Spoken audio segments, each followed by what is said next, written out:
हम देखेंगे यूहन्ना 3:16। परमेश्वर ने जगत से ऐसा प्रेम किया कि अपने इकलौते पुत्र को दे दिया।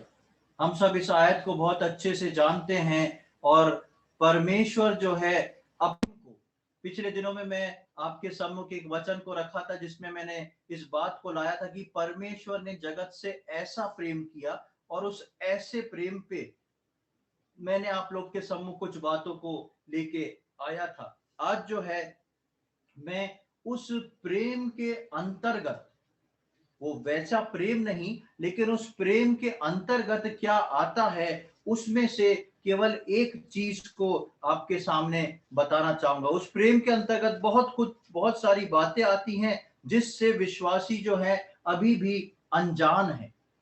परमेश्वर ने जगत से ऐसा प्रेम किया, आज हम उस प्रेम को ले रहे हैं। उस प्रेम के अंतर्गत बहुत सारी चीजें आती हैं, और जो बहुत सारी चीजें आती हैं उसमें से मैं एक खास चीज पे आज आपके ध्यान को केंद्रित करना चाहता हूं। हम कुरिन्थियों के 13वें अध्याय में पढ़ते हैं एक बहुत बड़ा पैसेज प्रेम के बारे में, कि प्रेम की वहां पे क्वालिटी देखते हैं। वो परमेश्वर जो प्रेम को अपने पवित्र वचन में दर्शाता है और बताता है, वो परमेश्वर जो है स्वयं उसके अंदर वो सारे प्रेम की क्वालिटी से वो परमेश्वर भरपूर है। और इस कारण से जब हम पढ़ते हैं यूहन्ना 3:16 में कि परमेश्वर ने जगत से ऐसा प्रेम किया, तो उस प्रेम में कुछ खास है जिसको विश्वासियों को समझना बहुत जरूरी है। क्यों समझना जरूरी है? क्योंकि परमेश्वर ने मुझसे और आपसे ऐसे प्रेम को किया है। परमेश्वर जो है मुझको और आपको जो प्रेम किया है, उस प्रेम के अंदर मैं और आप क्या क्या पा रहे हैं, क्या क्या बातों को ले रहे हैं, उन बातों को समझना मेरे और आपके लिए बहुत जरूरी है। जल्दी से मैं आगे की ओर बढ़ूंगा और एक आयत को आपके सम्मुख रखूंगा कि उस प्रेम के अंतर्गत में सबसे बड़ी चीज जो परमेश्वर ने रखी है वो क्या है। मेरे साथ निकालें रोमियो उसका 3रा अध्याय और उसकी 23वीं आयत। Romans chapter 3 verse 23। रोमियो उसका 3रा अध्याय और उसकी 23वीं आयत को मैं आपके सम्मुख पढ़ूंगा। यहां पर लिखा है, इसलिए कि सबने पाप किया और परमेश्वर की महिमा से रहित हैं। जब सब पापी थे और परमेश्वर की महिमा से रहित थे, तब परमेश्वर ने जगत से प्रेम किया और उस प्रेम की कीमत को भी चुकाया। हम रोमियो 3:23 में हमने पढ़ा कि इसलिए कि सबने पाप किया और सब परमेश्वर की महिमा से रहित थे। अब यूहन्ना 3:16 को लें कि परमेश्वर ने जगत से ऐसा प्रेम किया। जगत में वो सब लोग आ गए जिनकी गिनती यहां पर है। सबने पाप किया मतलब पूरे जगत ने पाप किया। पूरे जगत ने पाप किया और सब के सब जो थे परमेश्वर की महिमा से रहित थे। और हम यूहन्ना 3:16 में पढ़ते हैं, परमेश्वर ने जगत से ऐसा प्रेम किया। ये परमेश्वर का प्रेम था जो परमेश्वर ने जगत से किया और सारे पापियों से किया। और न केवल प्रेम किया, लेकिन उस प्रेम करने के लिए परमेश्वर को एक कीमत को चुकाना था। ये प्रेम जो परमेश्वर पवित्र है और पापी मनुष्य जो है अपवित्र है, ये परमेश्वर प्रेम जो है ऐसे ही नहीं दिखा सकता था। परमेश्वर को इसको दिखाने के लिए एक कीमत को अदा करना था। हम जब म्यूजियम घूमने जाते हैं, कोई ऐसी घूमने वाली इवन पार्क भी जाते हैं कई जगह पर, तो हमको अंदर घुसने के लिए, उसको घूमने के लिए, देखने के लिए टिकट लेना पड़ता है। उसकी कीमत चुकाना पड़ती है कि हम अंदर जाएं तो उस टिकट को लेके जाएं, तब हम उस म्यूजियम को या कोई भी चीज है उसको घूम पाते हैं। इसी प्रकार परमेश्वर ने तरस खाया, परमेश्वर ने करुणा दिखाई और परमेश्वर चाहता था कि जगत के सारे पापियों से मैं प्रेम करूं। लेकिन प्रेम करने के लिए परमेश्वर को एक कीमत चुकाना थी, और वो कीमत जो थी परमेश्वर ने प्रभु यीशु मसीह के द्वारा चुकाई।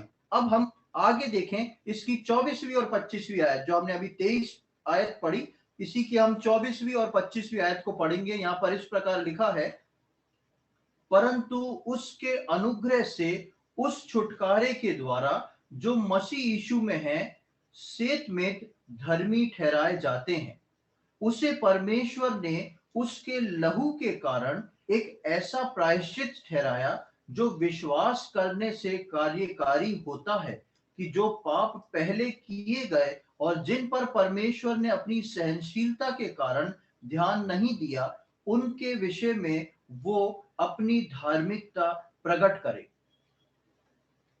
अब परमेश्वर ने एक इच्छा दिखाई, परमेश्वर ने अपने हृदय से सारे जगत से प्रेम तो कर लिया, और प्रेम करने के लिए परमेश्वर ने कीमत को भी चुका दिया, प्रभु यीशु मसीह। लेकिन अब जब उसने इन पापी मनुष्य से, सारे जगत से प्रेम कर लिया, तो इस प्रेम के तहत, उस कीमत के तहत परमेश्वर को उस प्रेम के अंदर एक चीज और पूरी करना पड़ी। क्या पूरी करना पड़ी? परंतु उसके अनुग्रह से उस छुटकारे के द्वारा जो मसीह यीशु में है सेतमेत धर्मी ठहराए जाते हैं। उसने हमको धर्मी भी ठहरा दिया प्रभु यीशु मसीह में। लेकिन धर्मी ठहराए जाने के बाद, धर्मी ठहराए जाने के बाद हम देखते हैं उससे परमेश्वर ने उसके लहू के कारण, किसके लहू के कारण? प्रभु यीशु मसीह के लहू के कारण, प्रभु यीशु मसीह के लहू के कारण ऐसा प्रायश्चित ठहराया जो विश्वास करने से कार्यकारी होता है। विश्वास करने से, जिन जिन ने विश्वास किया उनके लिए वो विश्वास कार्यकारी भी हुआ, कि जो पाप पहले किए गए और जिन पर परमेश्वर ने अपनी सहनशीलता के कारण ध्यान नहीं दिया। परमेश्वर की सहनशीलता के कारण मुख्य बात जो मैं आप लोग के सम्मुख रखना चाह रहा हूं वो ये है, परमेश्वर के प्रेम में एक सहनशीलता है। परमेश्वर ने पापियों से प्रेम किया और उस प्रेम को पूरा करने के लिए उसने अपने इकलौते पुत्र प्रभु यीशु मसीह को मेरे और आपके लिए दे दिया। और मेरे और आपके लिए दे देने के बाद उस प्रेम के कारण परमेश्वर को अब एक सहनशीलता दिखाना है। और उस सहनशीलता जिस प्रकार हम पढ़ते हैं कि जिन पर कि जो पाप पहले किए गए और जिन पर परमेश्वर ने अपनी सहनशीलता के कारण ध्यान नहीं दिया, अपनी सहनशीलता के कारण उन पापों पर परमेश्वर ने ध्यान नहीं दिया। ये सहनशीलता जो है ये परमेश्वर के उस प्रेम के अंतर्गत आने वाला एक स्वभाव है। ये सहनशीलता जो है, परमेश्वर ने जो पापी मनुष्य से प्रेम किया और उसके लिए अपने इकलौते पुत्र को दे दिया, उस प्रेम के स्वभाव के अंदर की एक चीज है, वो है परमेश्वर की सहनशीलता। और ये परमेश्वर की सहनशीलता न केवल उस समय जब उसने प्रभु यीशु मसीह को मेरे और आपके लिए भेजा, लेकिन आज भी वो विश्वासियों के जीवन में अपनी उस सहनशीलता को व्यक्त करता है, उस सहनशीलता को दिखाता है। वो अपनी सहनशीलता के कारण ध्यान नहीं देता। हम आज भी जब तक यीशु मसीह के स्वभाव में पूरे नहीं बन जाते, तब तक परमेश्वर को मेरे और आपके जीवन में वो सहनशीलता दिखाना है। परमेश्वर परिपक्व है, परमेश्वर का प्रेम सिद्ध और परिपक्व है। उसका बलिदान जो प्रभु यीशु मसीह ने उसमें किया है मेरे और आपके लिए, वो परिपक्व है, पूरी तरह तैयार है। लेकिन वो जगत के लोग अर्थात मैं और आप जिन्होंने प्रभु यीशु मसीह को उद्धारकर्ता के रूप में ग्रहण किया है, हम अभी उस परिपक्वता में या सिद्धता में पूरी तरह सिद्ध नहीं हुए हैं। और इस कारण हम जो हैं आगे बढ़ते चले जा रहे हैं, लेकिन आगे बढ़ने में हमारे जीवन में बहुत सारी खामियां आती हैं। और जब आगे बढ़ने में हमारे जीवन में बहुत सारी खामियां आती हैं, बहुत सारी ऐसी चीजें आती हैं जो परमेश्वर के प्रेम के स्वभाव के विपरीत होती हैं। और जब वो ऐसी भूल, ऐसा कुछ गलत हमारे जीवन से होता है, परमेश्वर मुझको और आपको आज भी सहन करता है, और वो अपनी सहनशीलता हमारे उस स्वभाव के कारण दिखाता है। इसलिए पौलुस बोलता है कि हम यीशु मसीह के स्वभाव में हो जाएं, हम प्रभु में परिपूर्ण हो जाएं, ताकि हमारे अंदर जो जो बातें रहें, जो जो हमारा चाल चलन रहे, वो यीशु मसीह के स्वभाव के अनुसार हो, क्योंकि वो इस बात को जानता है कि परमेश्वर विश्वासी की भी सहता है, और उसकी सहनशीलता के कारण मैं और आप अब तक मिट नहीं गए हैं। और ये बात विश्वासी को सीखना बहुत जरूरी। कई बार विश्वासी जीवन में आने के बाद हमारे जीवन में बहुत सारी गलतियां होती हैं, बहुत सारे पाप भी होते हैं, बहुत सारी ऐसी चीजें होती हैं जो परमेश्वर की इच्छा और योजना में नहीं होती, जिनको हम कर बैठते हैं, और उससे शैतान को ये अवसर मिलता है कि शैतान जाके मेरे और आपका नाम लेके परमेश्वर के सम्मुख बात करता है। कैसे बात करता है? आपने शैतान जाके बोलता है परमेश्वर से, आपने देखा उस विश्वासी को, वो तो मीटिंग जाता है, प्रभु भोज लेता है, अच्छे गीत गाता है, लेकिन आज उसने सुबह सुबह ऐसा कर दिया। उसने वो जो काम किया है वो आपके प्रेम के स्वभाव के विपरीत है। उसने मेरे दायरे के अंदर में घुस के मेरे मेरे काम में हाथ लगाया, उसने मेरा काम किया। जो क्या कहना चाहिए, जो स्वभाव मेरा है, उस स्वभाव के अंतर्गत आपके इस विश्वासी ने, जिसको आपने अपने इकलौते पुत्र के लहू के द्वारा छुटकारा दिया है, उसने अपने उस स्वभाव से अलग हटके मेरे स्वभाव से काम किया है। अब बताओ आप क्या बोलते हो? ऐसा शैतान विश्वासी के लिए हर दिन, हर सेकंड, हर घड़ी खड़ा रहता है।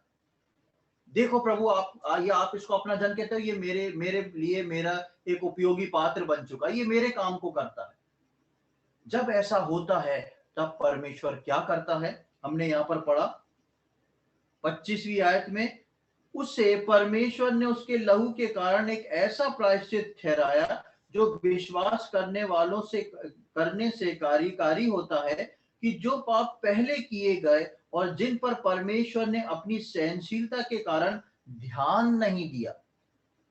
शैतान आके मेरे और आपके लिए शिकायत को दर्ज कराता है कि इसको आप बोलते हो कि ये मेरा पुत्र है, आपने प्रभु यीशु मसीह में इसको अपना बेटा बेटी माना है, इसने ये काम किया है। और हम परमेश्वर के वचन में पढ़ते हैं कि परमेश्वर अपनी सहनशीलता के कारण क्या कहता है?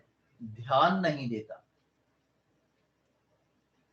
कई बार हम देखते हैं परिवार में दो छोटे बच्चे हों, और एक बच्चा आके अपने माता पिता से शिकायत करे, देखो मम्मी, देखो पापा, इसने क्या कर दिया, इसने गड़बड़ कर दिया। अब माता पिता उसको कुछ ज्यादा बोल नहीं सकते, वो कहते हैं हाँ ठीक है ठीक है, अभी रुको हम देख लेंगे। माता पिता नहीं चाहते कि डांटे, माता पिता नहीं चाहते कि कुछ करें, वो क्या करते हैं, उसको आगे बढ़ा देते हैं, हाँ हाँ ठीक है सुन लिया, चलो चलो ठीक है, अब ऐसा मत करना। वो होती है आनाकानी, ध्यान नहीं देना। परमेश्वर के सम्मुख शैतान आके मेरे और आपके लिए वकालत करता है, बोलता है ये गलत है, ये सही है, इसने ऐसा किया। परमेश्वर क्या कहता है? ध्यान नहीं देता। पर ऐसा नहीं कि परमेश्वर ध्यान नहीं देता, परमेश्वर के मन में सब चलता है। और परमेश्वर क्यों ध्यान नहीं देता? अपनी सहनशीलता के कारण। तो परमेश्वर के प्रेम में एक स्वभाव है, वो है सहन करने का। और यदि हम कुरिन्थियों के 13वें अध्याय में भी पढ़ते हैं तो इस बात को देखते हैं कि वहां जब प्रेम के स्वभाव के बारे में लिखा है, तो लिखा है वो प्रेम सब कुछ सह लेता है। और उस प्रेम के स्वभाव को हम परमेश्वर में देखते हैं कि परमेश्वर उस स्वभाव के तहत मेरे और आपके लिए उन सारी बातों को सह लेता है। तो पहली चीज जो हमने आज देखी वो ये है कि परमेश्वर मेरे और आपके लिए सहनशील है, मेरे और आपकी बातों के लिए वो सहनशील है। बहुत सारी बातें जो परमेश्वर के विचार में मेरे और आपके लिए नहीं रहती, और वो हमारे जीवन से जब होती हैं, प्रभु उनको सहन करता है। अब ये पहला पॉइंट हुआ। दूसरी बात हम देखते हैं कुलुसियों उसके 2 अध्याय में, कुलूसियों उसका दूसरा अध्याय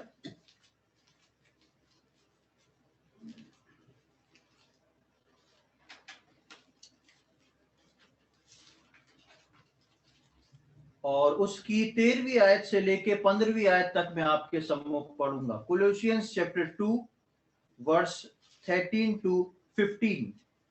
कुलूसियों उसका दूसरा अध्याय और उसकी 13वीं आयत से लेके 15वीं आयत तक मैं पढ़ूंगा।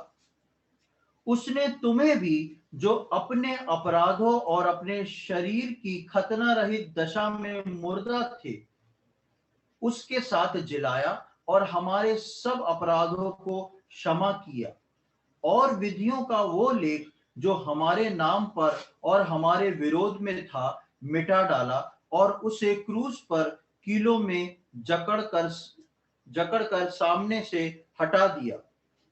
और उसने प्रधानों और अधिकारियों के ऊपर से उतार कर उनका खुल्लम खुल्ला तमाशा बनाया, और क्रूस के द्वारा उस पर जय जयकार की ध्वनि सुनाई। हम देखते हैं कि उस प्रेम के कारण उसको अपने पुत्र का क्रूस पर ठोका जाना सहन किया। यहां परमेश्वर के उस प्रेम की दूसरी सहनशीलता को देखते हैं। मेरे और आपके जीवन में एक विधियों का एक बहुत बड़ा लेख है, और वो विधियों का क्या लेख है? वो सारे कार्य जो मेरे और आपके जीवन के द्वारा हुए थे और होते हैं और आगे होंगे, उनका एक बहुत बड़ा लेख जो है वो शैतान भी तैयार करके रखता है। और जब परमेश्वर से मुलाकात होती है तो वो पूरी लिस्ट को सामने रख देता है। परमेश्वर देखिए इस बात को, ऐसा है वैसा है। लेकिन परमेश्वर ने एक अद्भुत काम को किया। यहां 13वीं आयत में हमने पढ़ा, उसने तुम्हें भी, जो अपने अपराध और अपने शरीर की खतना रहित दशा में मुर्दा थे, उसके साथ जिलाया और हमारे सब अपराधों को क्षमा किया। परमेश्वर को अब एक बार में प्रभु यीशु मसीह में सबको जिलाना है। और यहाँ जो खतना रहित दशा इजरायली और गैर इजरायलियों के लिए लिखी है, यानी कि मेरी और आपकी भी आत्मिक रीति से मरी हुई दशा, ऐसी आत्मिक रीति से मरी हुई दशा जो मेरी और आपकी थी, उसने प्रभु यीशु मसीह में मुझको और आपको जिलाया और हमारे सारे पापों को क्षमा किया। और 14वीं आयत में हम पढ़ते हैं, और विधियों का वो लेख जो हमारे नाम पर और हमारे विरोध में था। विधियों का एक बहुत बड़ा लेख यहां पर जो है इजरायली जाति के लिए लिखा हुआ है कि परमेश्वर ने पहले इजरायलियों के लिए एक व्यवस्था बनाई थी, आज्ञा दी थी मूसा को, और वो व्यवस्था ऐसी थी कि यदि वो व्यक्ति उस व्यवस्था को पूरा नहीं करता है तो पापी ठहरता है, और कोई भी उस व्यवस्था को जो था वो पूरा नहीं कर पाता था। और वैसे ही एक लंबी लिस्ट और सूची जो है वो विश्वासियों के जीवन के लिए है, जिसमें हर पॉइंट जो है वो मुझको और आपको दोषी ठहराता है। हर पॉइंट जो है वो मुझको और आपको इस बात को बताता है कि ये व्यक्ति जो है परमेश्वर की संतान होने के योग्य नहीं है। ये व्यक्ति जो है परमेश्वर के राज्य में जाने के योग्य नहीं है। अब ऐसे विधियों के लेख जो इंडिविजुअल सबकी एक एक लिस्ट है, ऐसे विधियों के लेख को परमेश्वर ने प्रभु यीशु मसीह में परमेश्वर को खत्म करना था, क्योंकि परमेश्वर ने जगत से ऐसा प्रेम किया था।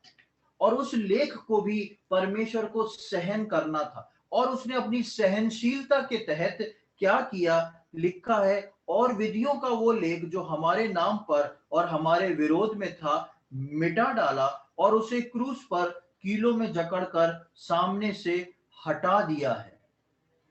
हम सब जानते हैं कि क्रूस पर किसको जकड़ा गया था? क्रूस पर प्रभु यीशु मसीह को कीलों से ठोक दिया गया था। और जब प्रभु यीशु मसीह को क्रूस पर कीलों से ठोक दिया गया, वो मेरे और आपकी विधियों के लेख का जवाब बन गया। और जब वो मेरे और आपकी विधियों के लेख का जवाब बन गया, तो उसके लहू की धार जो क्रूस पे से बहती हुई निकली, पहले उसको जकड़ा दिया गया, वो मेरे और आपके विधियों की लेख की सजा जो थी, वो सजा बन के यीशु मसीह कलवरी क्रूस पर जकड़ दिया गया। और उसके लहू की जो धारा उस क्रूस से बही, उसने मेरे और आपके विधियों का जो वो लेख था उसको मिटा डाला। अब इस बात को देखें कि जब यीशु मसीह इस दुनिया में था, तब उसको अपनी सहनशीलता किस प्रकार दिखाना पड़ी और परमेश्वर को अपनी सहनशीलता किस प्रकार दिखाना पड़ी।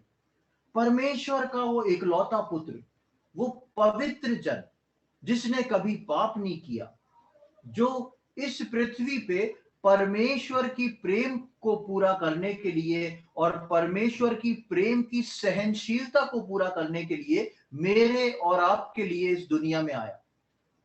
परमेश्वर पिता जिसने प्रभु यीशु मसीह को बोला, ये मेरा पुत्र है, मैं इससे प्रसन्न हूं, इसकी सुनो। वो परमेश्वर जो अपने इकलौते पुत्र से प्रसन्न था, वो परमेश्वर जो अपने इकलौते पुत्र से प्रेम करता था, क्योंकि उसने मुझसे और आपसे भी वो परमेश्वर प्रेम कर बैठा, इसलिए उस प्रेम के कारण उसने इस बात को सहा कि उसका इकलौता निर्दोष पुत्र जो है वो मेरे और आपके लिए कलवरी क्रूस पर ठोक दिया जाए। वो मेरे और आपके विधियों के लेख को मिटाने के लिए, मेरे और आपके विधियों के लेख की जो सजा थी, उस सजा को परमेश्वर ने प्रभु यीशु मसीह के ऊपर लिख के उस क्रूस पर टांग दिया, उस क्रूस पर ठुकवा दिया। बाइबल में हम पढ़ते हैं कि क्रूस जो होता है वो लकड़ी का होता है, और लकड़ी पर लटकाया जाना उस वक्त जो है वो श्रापित मृत्यु में आती थी।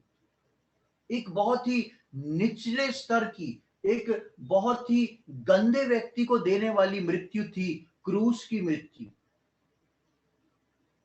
परमेश्वर को ये भाया, परमेश्वर को परमेश्वर ने मेरे और आपके लिए इतना सहन किया, परमेश्वर ने अपनी सहनशीलता दिखाई कि उसने अपने इकलौते पुत्र प्रभु यीशु मसीह को मेरे और आपके विधियों का लेख बना के क्रूस पर ठोकने को वो तैयार हो गया।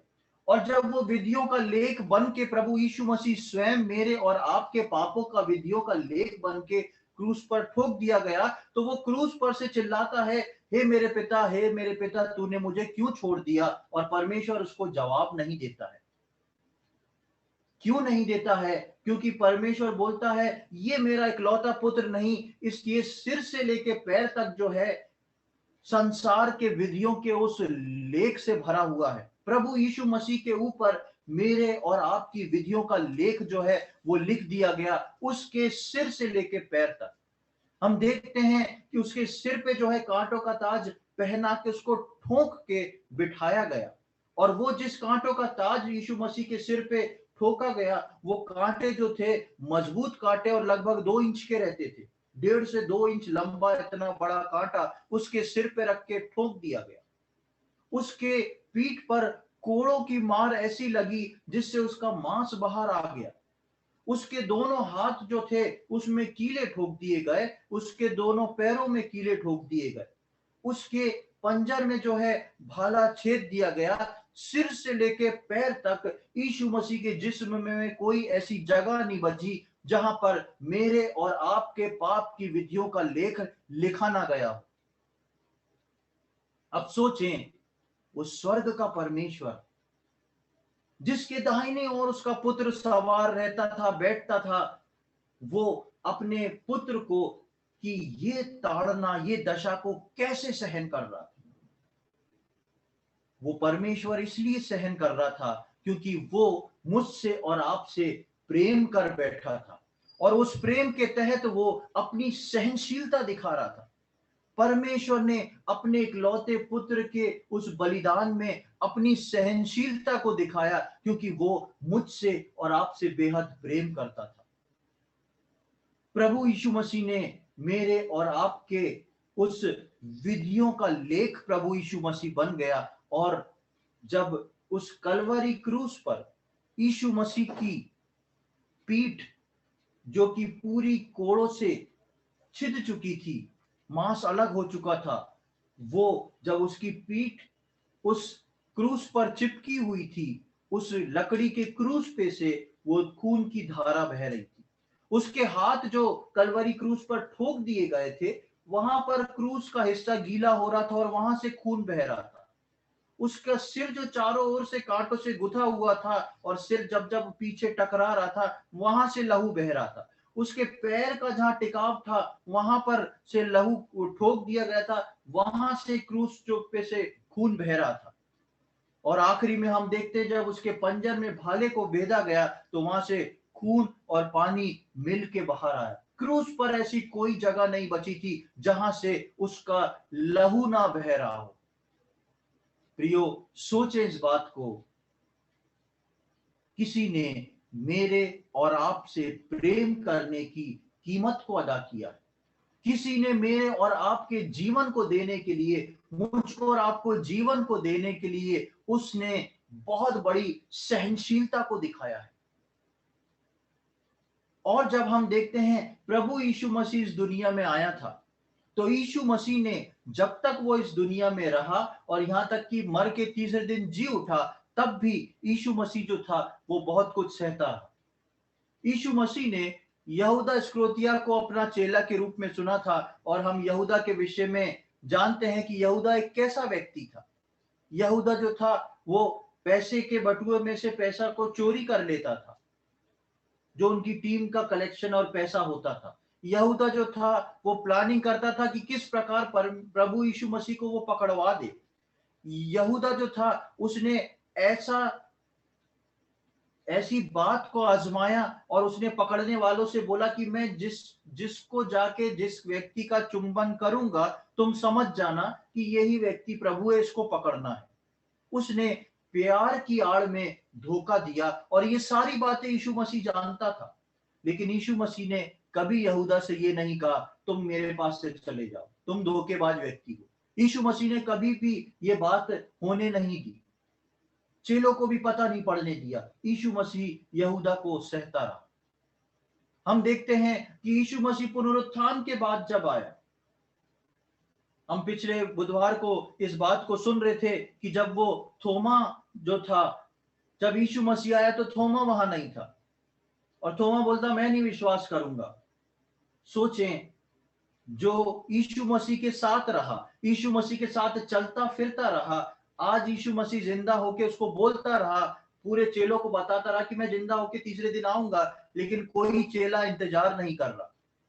यीशु मसीह कब्र से बाहर निकला, कायदे से तो चेलों को तीसरे दिन कब्र पे जाके खड़े हो जाना था कि यीशु मसीह ने कहा है और तीसरे दिन यीशु मसीह जिंदा होगा, लेकिन कोई नहीं पहुंचा। और जब यीशु मसीह स्वयं चेलों के पास पहुंचा, सोचें जब यीशु मसीह तीसरे दिन जिंदा हुआ होगा और उसने कब्र के बाहर चेलों में से एक को नहीं पाया, यीशु मसीह ने चेलों को सहन किया। क्यों ये मेरे प्रेम को अब तक नहीं समझ पाए? यीशु मसीह चला गया चेलों से मिलने, बातचीत करी, सब खुश हो गए। उसमें थोमा नहीं था। जब दूसरे चेलों से थोमा की मुलाकात होती है, थोमा कहता मैं विश्वास नहीं करूंगा। यीशु मसीह थोमा के लिए फिर आया 8 दिन बाद और यीशु मसीह ने बोला कि अविश्वासी नहीं लेकिन विश्वासी बन। कैसा महसूस हुआ होगा यीशु मसीह को, इसके साथ में हमेशा रहा, इसको मैंने बोल के रखा था और ये बोल रहा है मैं विश्वास नहीं करूंगा। यीशु मसीह इस घटना के बाद भी कुछ दिन बीत जाते हैं, सब कुछ चेलों को ये चेले इस बात से वाकिफ हो जाते हैं कि यीशु मसीह जिंदा हो गया। उसके बाद भी जब हम यूहन्ना के 21वें अध्याय में आते तो हम देखते हैं कि पतरस बोलता है मैं तो मछली पकड़ने जा रहा हूं। कहां जा रहा हूं? जहां से यीशु मसीह मेरे को बाहर निकाल के लाया था, यीशु मसीह के साथ 3.5 साल घूम लिया, अब मैं वापस जा रहा हूं। और बाकी चेले बोलते हम भी तेरे साथ चलेंगे।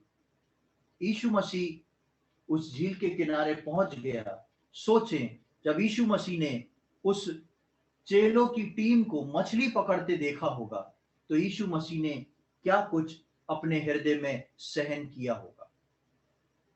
यीशु मसीह सोचा होगा कि इनको तो मैं मनुष्य का मछुआरा बना के ले आया था और इनने ये भी जान लिया कि मैं तीसरे दिन जीवित हो उठा हूं, उसके बाद भी आज ये वापस मछली पकड़ने को जाते हैं। और इसलिए यीशु मसीह बोलता है हे पतरस, क्या तू मुझसे प्रेम करता है?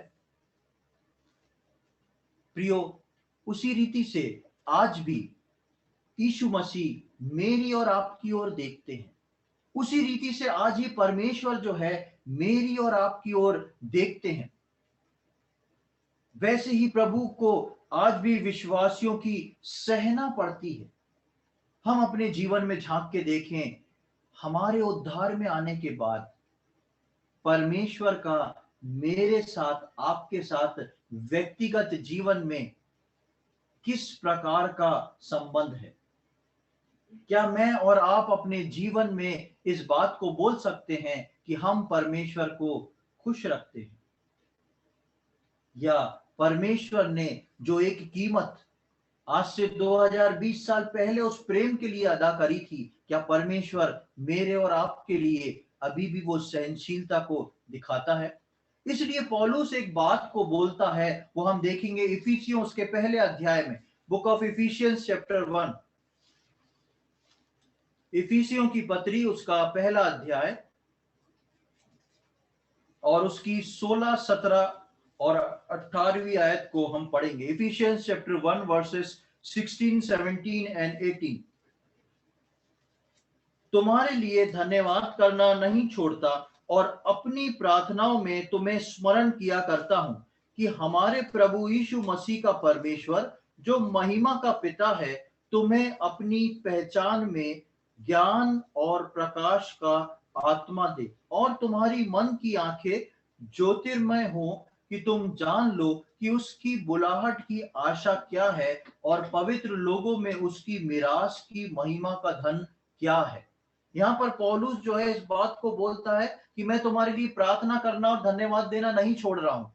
और किस विषय को लेके प्रार्थना कर रहा हूं? कि तुम्हारे प्रभु यीशु मसीह का परमेश्वर जो महिमा का पिता है तुम्हें अपनी पहचान में ज्ञान और प्रकाश का आत्मा दे। परमेश्वर ने मुझको और आपको प्रभु यीशु मसीह के जाने के बाद पवित्र आत्मा के द्वारा हर विश्वासी को ज्ञान और प्रकाश का आत्मा दिया है। और वो ज्ञान और प्रकाश का आत्मा जो है वो हर विश्वासी को सिखाता है, बतलाता है, गाइड करता है। लेकिन यदि मैं और आप उसको नहीं समझ पाते, नहीं सीख पाते, तो इस बात को ध्यान रखें कि हमारे जीवन में कई ऐसी चीजें हैं जो परमेश्वर को सहना पड़ रही हैं, क्योंकि हम उस पवित्र आत्मा को सेंस नहीं कर पा रहे हैं। वो पवित्र आत्मा जो मुझको और आपको ज्ञान और प्रकाश और अपने जीवन को ठीक करने की बातों को लिख रहा है, बता रहा है, समझा रहा है, हम उनको अभी तक नहीं समझ पा रहे हैं। और इसलिए लिखा है कि मैं प्रार्थना करता हूं कि तुम्हारे मन की आंखें ज्योतिर्मय हो कि तुम जान लो कि उसकी बुलाहट की आशा क्या है। उसकी बुलाहट कौन सी? उसकी बुलाहट वो कि परमेश्वर ने जगत से ऐसा प्रेम किया, वो एक बुलाहट है। उस प्रेम के तहत उसने एक बड़ी कुर्बानी को दिया, जिसको हमने अभी देखा। उसने सब कुछ सहन किया उस कुर्बानी के तहत, और उस कुर्बानी को देने के बाद जो है वो बोलता है कि तुम्हारे बुलाए जाने, तुम्हारे चुने जाने की एक बहुत ही गहरी आशा है। इसलिए लिखा है कि तुम्हारी आंखें ज्योतिर्मय हो जाएं कि तुम जान लो कि उसकी बुलाहट की आशा क्या है और पवित्र लोगों में उसकी मिरास की महिमा का धन कैसा है। उसकी मिरास की महिमा का धन, मेरे और आपके लिए परमेश्वर ने एक मिरास रखी हुई है, और परमेश्वर चाहता है कि विश्वासी जन उद्धार पाने के बाद उस मिरास को हर रोज क्लेम करता जाए, लेता चला जाए, उसमें अपने पैरों को पसारता जाए, उसका पोजीशन लेता जाए। हर दिन जो है परमेश्वर चाहता है कि पवित्र आत्मा के द्वारा हमको ज्ञान और समझ की आत्मा मिलती रहे, हमारी आंखें जो है खुलती रहें, और वो जो मिरास हम हमारे लिए रखी है, विश्वासी जो है उसमें पोजीशन लेता जाए। आप सोच के देखें कि एक मकान आपने खरीदा, आप जाके रहने लगे, एक महीने बाद, 4 दिन बाद वो मकान मालिक आया और बोला कि ये मकान के पीछे का हिस्सा भी जो है ये आपका है। आप अचरज से पूछेंगे ये मेरा कैसे है? वो बोलेगा नहीं, आपको जो बेचा है, आप नक्शा देखो, इसमें ये भी है। तब आपको लगेगा अरे ये भी मेरा था। 4 दिन बाद पवित्र आत्मा आपको सिखाएगा, उसके बाद आपको पता पड़ेगा अरे ये भी मेरा था। और यदि हमको पवित्र आत्मा सिखा रहा और हमारी आंखें ज्योतिर्मय नहीं हुई, तो हम सोचते हैं प्रभु ने तो मुझको कुछ भी नहीं दिया। मैं बाइबल पढ़ता हूं, मुझको समझ में नहीं आती, मैं प्रार्थना करता हूं, मुझे समझ में नहीं आता। मैं वचन से मनन करता हूं, मुझे समझ में मैं अच्छा जीवन जीना चाहता हूं, चाहती हूं, लेकिन कर नहीं पाता। क्यों? क्योंकि शैतान ने मेरी और आपकी आंखों के ऊपर एक पट्टी बांध रखी है। शैतान नहीं चाहता कि हमारी आत्मिक आंखें खुलें, हमारी आंखें ज्योतिर्मय हों और हम अपने पोजीशन को दिन प्रतिदिन बढ़ाते चले जाएं, लेते चले जाएं। और यहाँ पर हम देखते हैं 18वीं आयत के आखिरी भाग में, और पवित्र लोगों में उसकी मिरास का धन कैसा है। मिरास भी है और धन भी है, लेकिन ये मिरास और धन तक एक विश्वासी तभी पहुंच सकता है जब उसकी आंखें ज्योतिर्मय हो जाए, जब उसके अंदर ज्ञान और परमेश्वर की प्रकाश का आत्मा पाया जाए। इसलिए पौलुस बोलता है कलीसिया के लिए कि मैं तुम्हारे लिए धन्यवाद और प्रार्थना करता हूं कि तुम्हारे मन की आंखें ज्योतिर्मय हो जाए, तुम वो ज्ञान और प्रकाश की आत्मा को पाके वहां तक पहुंच सको जो परमेश्वर ने तुम्हारे लिए रखा है। एक और आयत को मैं आपके सम्मुख पढ़ूंगा, पहला कुरिन्थियों उसका दूसरा अध्याय, फर्स्ट कोरिन्थियंस चैप्टर 2, पहला कुरिन्थियों उसका दूसरा अध्याय और उसकी 12वीं आयत। पिछले दिनों में भी मैंने इस आयत को आपके सम्मुख रखा था। पहला कुरिन्थियों दूसरा अध्याय उसकी 12वीं आयत, यहाँ पे इस प्रकार लिखा है, परंतु हमने संसार की आत्मा नहीं परंतु वो आत्मा पाया है जो परमेश्वर की ओर से है, कि हम उन बातों को जाने जो परमेश्वर ने हमें दी हैं। परमेश्वर की बातों ने जो परमेश्वर ने मुझको और आपको दी हैं, यदि वो बातें हम अपने जीवन में नहीं जानेंगे तो मैं और आप अपने जीवन से परमेश्वर को शोकित करेंगे।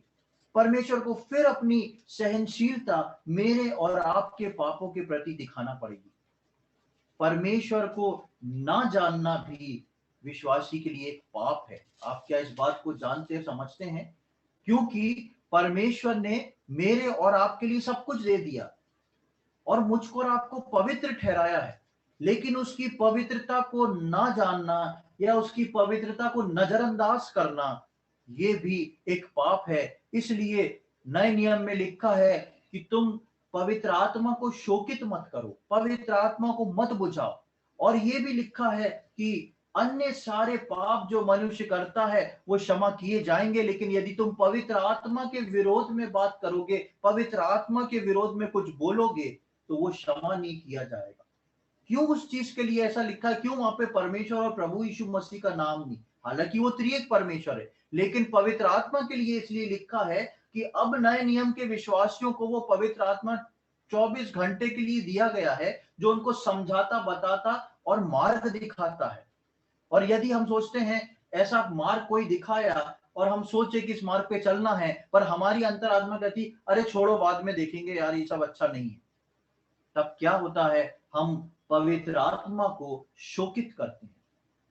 और पवित्र आत्मा को शोकित करना, परमेश्वर की बात को जान के ना करना, वो भी एक पाप की श्रेणी में आता है। और परमेश्वर चाहता है कि मैं और आप इससे बचें। इसलिए यहाँ दूसरा पहला कुरिन्थी के दूसरे अध्याय की 12वीं आयत में लिखा है कि परंतु हम में संसार का आत्मा नहीं। कौन सा आत्मा है? पवित्र आत्मा, परमेश्वर का दिया हुआ आत्मा, कि हम उन बातों को जाने जो परमेश्वर ने हमें दी। क्या क्या बातें परमेश्वर ने हमको दे रखी हैं, हम उन बातों को जान के उस पर चलने की कोशिश करें, हम उनको छोड़ के आगे ना बढ़ जाएं। परमेश्वर के कार्य अलग होते हैं, परमेश्वर के हमको आगे बढ़ाने के भी तरीके अलग होते हैं। हम उन तरीकों में से कोई स्किप करने की कोशिश ना करें, हम उनको पूरा ध्यान करें। और जब हम इनको नहीं समझते तब आज भी प्रभु को हमारी सहना पड़ती है। हम अपने जीवन में फिर से सोच के देखें, क्या परमेश्वर जो है आज मेरी और आपकी सह रहा है, या परमेश्वर मेरे से और आपसे खुश है? क्यों वो सहता है? क्यों परमेश्वर जो है मेरे और आपके लिए फिर से अब तक सहता है? क्योंकि उसने हमसे प्रेम के कारण अपनी महिमा के लिए मुझको और आपको तैयार किया है। वो जो प्रेम जिसकी परिभाषा में हम देख रहे हैं सहनशीलता, उस प्रेम के कारण परमेश्वर ने मुझको और आपको अपनी महिमा के लिए ठहराया है। और जब हम उस महिमा के लाइन से, महिमा के उस बॉर्डर को पार करके अलग होते हैं, तो परमेश्वर को मेरी और आपकी सहना पड़ती है, क्योंकि परमेश्वर ने मुझको और आपको अपनी महिमा के लिए चुना है। देखें एक आयत जल्दी से, रोमियो उसका 9वां अध्याय, रोमन्स चैप्टर 9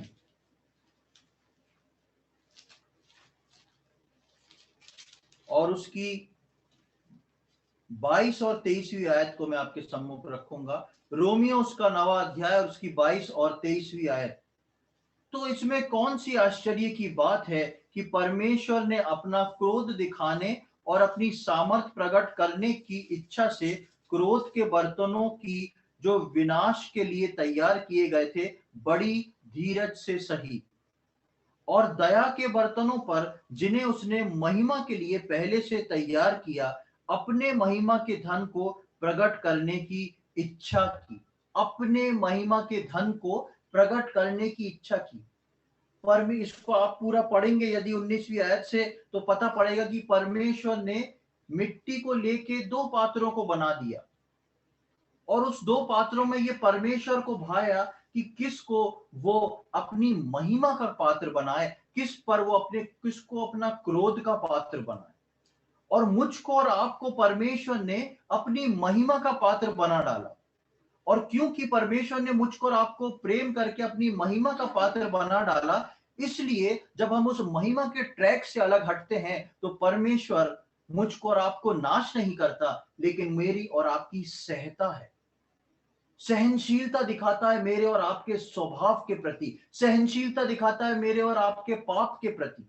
और इसलिए हम पढ़ते हैं 22वीं आयत में, तो इसमें कौन सी आश्चर्य की बात है कि परमेश्वर ने अपना क्रोध दिखाने और अपनी सामर्थ प्रकट करने की इच्छा से क्रोध के बर्तनों की जो विनाश के लिए तैयार किए गए थे बड़े धीरज से सही।